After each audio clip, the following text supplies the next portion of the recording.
Hola, Hola Farmsteaders, we are Mac, and Jose. and we are the Uper Farmstead. Yeah. Recently, Jose and I made a video about the startup costs for a market garden, and we used the chart in this book.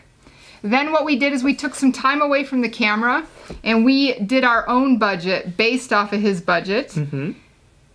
And it has been an overwhelming week. Yeah. We've done a lot of research. We've talked to a lot of other farmers and people in the area that also garden here.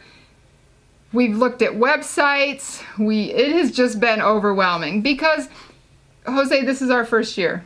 It is. Am I right? And there is a lot to learn and a lot to know.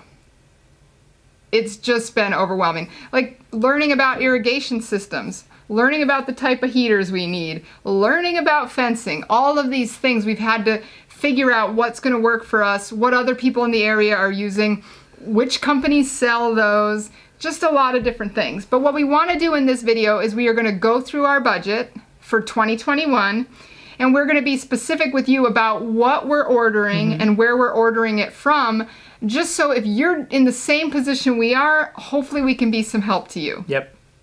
All right, so let's get started. Okay. So Jose, what is first? I think the greenhouse. Yeah. The first thing Jean-Martin lists is building a greenhouse. He says it's about $11,000. Remember, he is on the Canadian dollar. We have decided not to do a greenhouse, and I don't think we need to do that. We're not at the same scale he is, and we built a temporary greenhouse, which we showed in the first video. So I think we are going to forego that. But what we do need to do in our greenhouse is two things. We need to build the tables still that we're going to put our seedlings on, and we're just going to use concrete blocks and plywood that you can get at like Lowe's or Home Depot, wherever. I think we're going to spend close to $300 on those supplies to build tables in the greenhouse. The other thing we need to do is heat the greenhouse. Because it's so cold up here and we want to start planting in March, we need to keep the greenhouse heated because it needs to stay about 65 degrees overnight, especially for those tomato starts. So we're going to order the Modine 100,000 BTU shop heater for our greenhouse, which I think is going to be the easiest and most effective tool for our greenhouse. So it's for how many square feet? Yeah, you want to look at the cubic feet for the greenhouse and look at your specific situation and order a heater that's going to work for your size. Ours isn't too big, so we didn't have to worry too much, but I think that heater is going to be effective for us to keep it up to 65 degrees overnight. The other thing we're going to have to order in addition to that is the propane tank and the propane. That's going to run us about another $400. The heater is going to be $1,200 approximately, and the propane and propane tank $400. Wow. Yeah. So that's going to be one of the pricey things we have to do this year. So many. Do you think we need 250 gallons or more? I think we're going to probably order a 330-gallon tank for that. I don't think we need the same size we need for the house. Hopefully. Okay, so the second thing that he talks about is the two-wheel tractor. We had priced that out, and it came to around $13,500 for a two-wheel tractor. Absolutely not in the budget this year. Nope. The other thing we're considering is that our neighbor has a two-wheel tractor, and we were going to order the Power Harrow for his tractor because he had offered that we could use his tractor if we ordered the Power Harrow, and then he'd also be able to use the Power Harrow. A Power Harrow runs about $2,500, and I think for the size of our farm, it's just not price effective at this point to order the Power Harrow. So I think we're going to go with some other plowing tools and some other rakes and do our own preparation of the garden beds and not order the Power Harrow. My friend who was farming up here said the Power Harrow is invaluable, and I just think this first year we don't have enough beds and it's not going to be cost effective. Yep.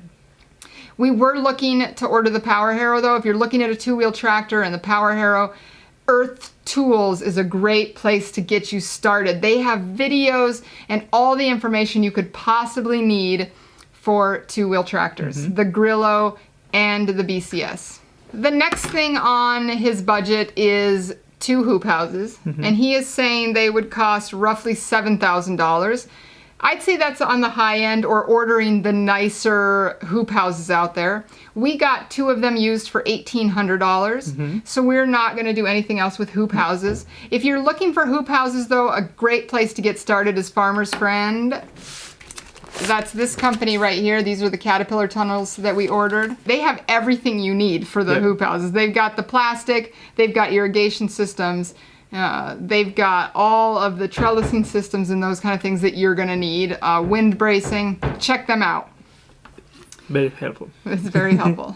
Okay, the next thing is a cold room. And in this book it says you're gonna spend about $4,000 on a cold room, and we're finding that to be pretty close to true. I think what I priced out is $3,000. And the system we're planning on using is called CoolBot, and that turns your standard window air conditioner into a cooling unit for a cold room. And you can get it down to something like 35 degrees using the CoolBot. So the costs that we were going to incur there would be the window unit for the air conditioner, which is going to be about $500. The CoolBot is going to run about $399, and you can get that at storeitcold.com. We'll have all these links below. You can get one at Johnny Seeds, and I also saw that you can get some models at Home Depot. So look around and see where you can get those. But we would need the 2x4s that we were going to do. We're thinking about an 8x8 cold room. You would need to do the 2x4s, all of the plywood. The thing that's really going to be costly on your cold room is the insulation. So you just want to look at pricing all of that out. But I think it was going to be roughly $3,000 to do an 8x8 cold room. So we may end up doing refrigerators if we can find them for this first year. I just don't know that a cold room is in the budget. No, this. No. Okay, the next thing that was super overwhelming for us and really took us a lot of time to research is the irrigation system. Oh, yeah. Because we've never done irrigation before, really, what do you need? And the thing that saved us was my friend Jonathan. We called and he helped us out. He said to go to dripdepot.com, and they have pre-set up custom drip systems. So they have all the parts, and you can custom order exactly what you need. So to drip irrigate our 2 Caterpillar tunnels was about $160 per Caterpillar tunnel. So that came out to $320. And then to water the rest of the beds, we're going to use the Seninger wobbler heads, and those were running about $6 a head. So we ordered 2 sets of those, 6 heads each to water the 100-foot length, and then maybe about 4 beds wide is what those are going to water for us. I think that's going to be an effective system. We can have one watering and be moving the second set of heads to be a little more effective. Yeah, that's a good idea. Yeah. So thank you, Jose, for looking all of that up. No, thank you, Jonathan. That's true. Thank you. And then in accessories in the irrigation system, I just put another $200 in the budget because we're going to need hoses. We're going to need the stands for the wobble heads, those kinds of things. So yeah, I think about an additional $200 to get the irrigation system underway. Now he talks in his book about $3,000 to do an irrigation system, but remember he's doing 1.5 acres, and we're doing quite a bit less. So I think $600 is going to cover it for us. All right, then a flame weeder. He's saying $600 for a flame weeder. We're not going to do a flame weeder for this year. I just don't think we have enough ground to make it cost effective. But what we did order that I've seen a lot of online is from Neversink Farms. We got their Mutineer system, which is a wire hose system for weeding. And I ordered 2 handles, one for me and one for this guy, because if I'm out there weeding, he better be out there weeding as well. Okay. Because who really wants to be weeding? That has to be the least fun job in the garden. Yeah. That ran us, for those pieces was around $280 to order that weeding system. But there's one thing I know for sure. With planting in our pasture, we are going to have a weed problem. We're going to have a grass problem. There's going to be stuff growing everywhere. So we need an effective weeding tool. Okay, next up, indoor seeding equipment. Ooh. We are definitely going to need this because we want to be seeding in our greenhouse. So we looked at a couple of different options. There, of course, is the soil blocking method, and then there are the plastic celled trays.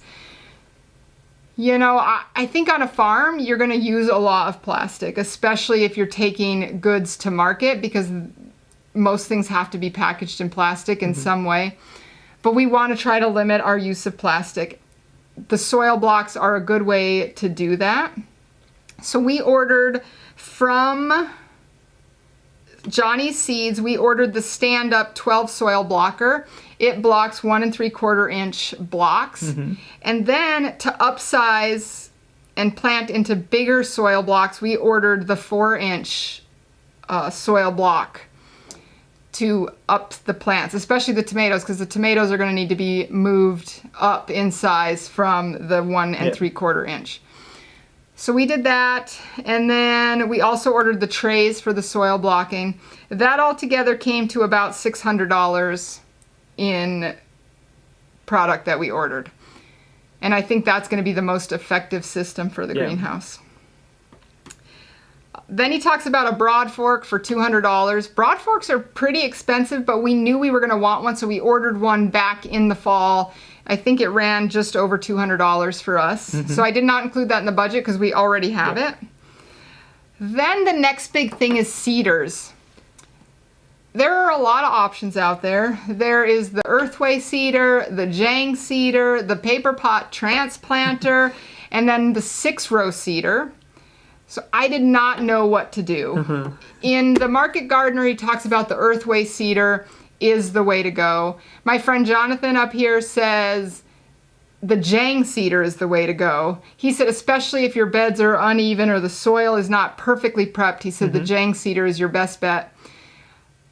After much consideration, I think this is part of where we want to spend our money. So we are going to order the Jang seeder. And the Jang seeder is $440, plus we're going to order their initial roller set for seeding, and that was an additional $130. So we are going to be spending on seeders, let's see, that is about $600. My friend, though, also said he would sell us his paper pot transplanter used. And I hate to pass that up because I know in years coming we are going to want a paper pot transplanter. That is going to be about $1,000, I think. Yeah. So for the seeders, I'm thinking we're going to be spending about $1,600 this year. Ouch. But I think when we're spending time bent over in the garden, transplanting plants or putting seeds in the ground, it's going to save us a lot of time and energy. So it's one place we want to spend our money. Then rakes and those kind of things. The only thing I ordered additional was a bed rake. That cost us $122. I ordered the bed rake from Johnny's Seeds with the row markers so that we can mark rows with that rake. A harvest cart. You can buy a harvest cart anywhere, Home Depot, Lowe's. We already have a cart here on site that we're going to use, but we probably need to do about $100 worth of modifications to it. So I put $100 in the budget for that. Floating row covers and insect netting, he has about $600 in the budget. What I'm hearing up here is that our first year, we're probably not going to have a ridiculously high insect problem. That not until maybe year 2 that we need to start worrying about it. My friend said instead of spending money on that, which we had about $600 in the budget for, he said to put that towards compost. He said build your soil. The better your soil is, the stronger your plants will be, and the less need you will have for row covers and insect netting. So we're going to take his advice and put that $600 towards getting our compost for our garden and doing our potting soils. Yeah. Harvest equipment, we definitely are going to need that because we will be harvesting from the garden, and I just put $500 in the budget for that for this year. It may be more, but that's just a starting place for us. And I know that as we get into the season and need to order to take things to the market, it's going to cost us more than $500. But that's a good starting number for beginning of the season. All right, we're almost done. The other difficult thing for us was the electric fencing. Oh, yeah. We really had to decide what kind of fencing we wanted to do for our garden. We decided to go, after looking at a bunch of different deer fencing companies online, we are going to go with the Premier One 5-strand electrified wire fence for deer. I think that's going to be our best bet. Hopefully it keeps the deer out and out of our garden, because you know how destructive deer can be. That's what we're going to go with. That's going to run us about $1,200. $600 for the fencing and $600 for the charger on that. And we will link Premier One down below so you can look at. They have great products, especially any electrified netting for your chickens and other things. So what is your recommendation for electric fences? I don't have any good recommendations. What Jonathan say? You have to make a good. Oh, Jonathan said to definitely have a good ground. He said because that's what's going to give the shock for the animals, and have that. So he said spend a little bit of money and make sure you have a good ground. Yeah. So that's what we're going to do. Okay, the last thing, and Jean Martin does not talk about this in his book. He talks about compost, but he does not put it in the startup costs. We're putting it in ours because we want to make sure that we're composting starting right at season number 1. So we have in the budget for compost is $1,600. That'll be enough to cover the entire garden in about 1/4 inch of compost, because you cannot, we're ordering from dairyduke.com, and you cannot plant directly into that. It's too hot. Yeah. So you put about 1/4 inch on your garden and till it in or mix it in, which is why a power harrow would be so nice. I feel like I'm talking myself into a power harrow while I sit here. But yeah, we're going to mix that in. And then we're also going to order some of their larger bags of planting mix or potting soil. Okay, so that's our budget. The total for our budget was $14,000. If we cut the cold room out of that and we cut the power harrow out of that, it's gonna cut the budget down by quite a bit. It'll be closer to $8,000 instead of $14,000, I think. And that's probably that's a more comfortable number to get started. It's definitely more comfortable than the $39,000 he's saying. But remember, anytime you're starting a business, there's going to be startup costs, and there's going to be costs involved. You're going to have to bite the bullet and do some of those things. Now, do I recommend going out and buying everything he says the first year? Probably not. But you need to look at what size garden you're doing and what's going to be effective for you. Talk to the other gardeners in your area. Yep. Make sure that you're being effective in your first year. Yeah. All right. Anything else, Jose? Como si toda la información que está aquí lo puedes encontrar en el link, ¿no? Oh yeah, all the information everything we talked about today you can find in the links below. Yeah. Just to help make your life easier, because I know what a difficult process this has been, doing the research, watching other YouTube videos, trying to figure out what is the best system and solution for us and cost effective for us. Yeah, because everyone have different ideas. Yeah, they certainly do. And everybody's using different tools. Yeah. All right, if you are a homesteader or a farmsteader, or you just enjoy the Youper culture, we hope you'll subscribe to our channel. Again, we are Mac. And Jose. And we are the Youper Farmstead. Thank you for watching. Thank you.